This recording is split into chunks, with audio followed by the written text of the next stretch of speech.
SA College of Arts and Science. For admission details, click the link in description.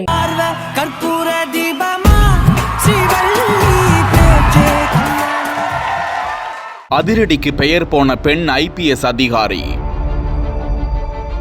மீண்டும் புதுக்கோட்டை மாவட்ட எஸ்பியாக களமிறக்கப்பட்ட வந்திதா பாண்டே.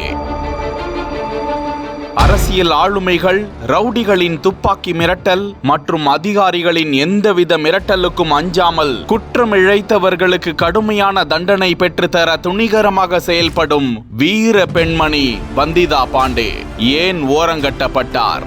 ஏன் காத்திருப்போர் பட்டியலுக்கு தள்ளப்பட்டார்? யாரால் மீண்டும் களமிறக்கப்பட்டார் என விவரிக்கிறது இந்த செய்தி தொகுப்பு. உத்தரப்பிரதேச மாநிலம் அலகாபாத்தை சேர்ந்தவர் வந்திதா பாண்டே. கடந்த 2010ஆம் ஆண்டு தமிழ்நாடு IPS கேடராக தேர்வானவர். 2013ஆம் ஆண்டில் சிவகாசி ASP-யாக தனது பணியை தொடங்கிய அவர் 2014இல் சிவகங்கை மாவட்டத்தில் ASP-யாகவும் 2015இல் கரூர் மாவட்ட SP-யாகவும் களம் கண்டு ஒரு கலக்கினார் என்றே சொல்லலாம்.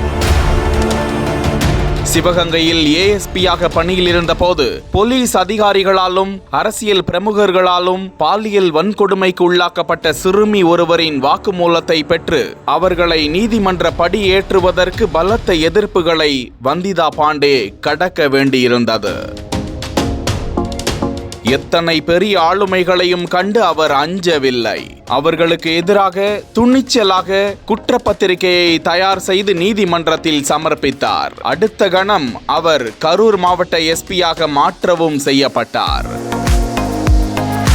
அதுவும் ஆளுமைகளின் எதிர்ப்பு விளையாட்டாகவே பார்க்கப்பட்டது.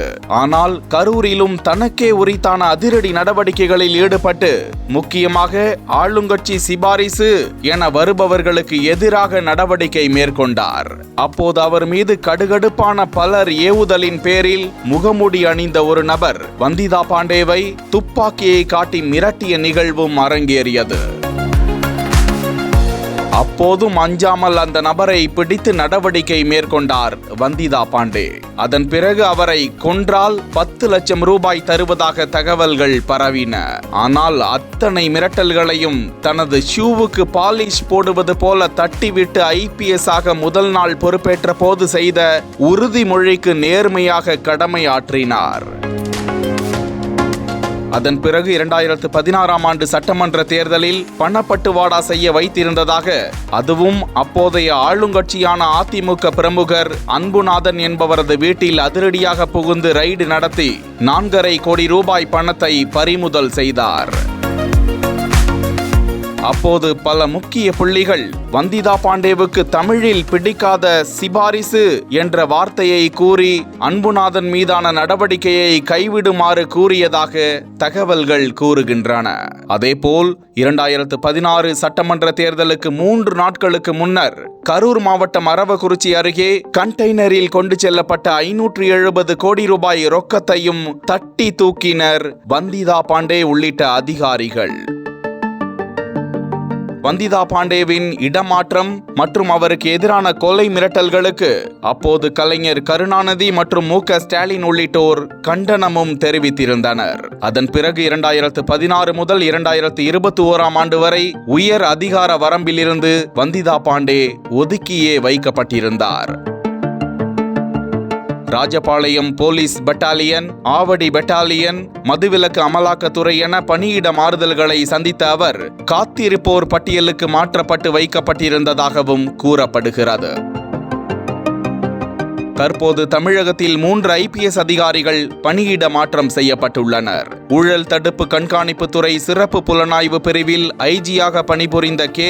பவானீஸ்வரி ஊழல் தடுப்பு கண்காணிப்பு துறை இணை இயக்குநராக நியமிக்கப்பட்டுள்ளார். காவல்துறை அமலாக்க பிரிவு IG-யான AD துரைக்குமார் ஊழல் தடுப்பு கண்காணிப்பு துறை சிறப்பு புலனாய்வு பிரிவு IG-யாக மாற்றப்பட்டுள்ளார். புதுக்கோட்டை SP-யாக இருந்த நிஷா பார்த்திபன் மத்திய அரசின் உளவுத்துறைக்கு அயல் பணியாக சென்றுள்ளதால் DGP அலுவலகத்தில் கட்டாய காத்திருப்போர் பட்டியலில் இருந்த வந்திதா பாண்டே அந்த பதவிக்கு நியமிக்கப்பட்டுள்ளார்.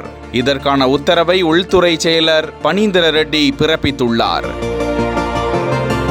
புதுக்கோட்டையில் மாவட்ட காவல்துறை கண்காணிப்பாளராக களம் இறங்கியுள்ளதால் பலருக்கு அப்பகுதியில் பீதி ஏற்பட்டுள்ளதாக கூறப்படுகிறது. அந்த அளவிற்கு வந்திதா பாண்டே IPS தனது நடவடிக்கைகளால் கதிகலங்கச் செய்தவர் என்பது குறிப்பிடத்தக்கது.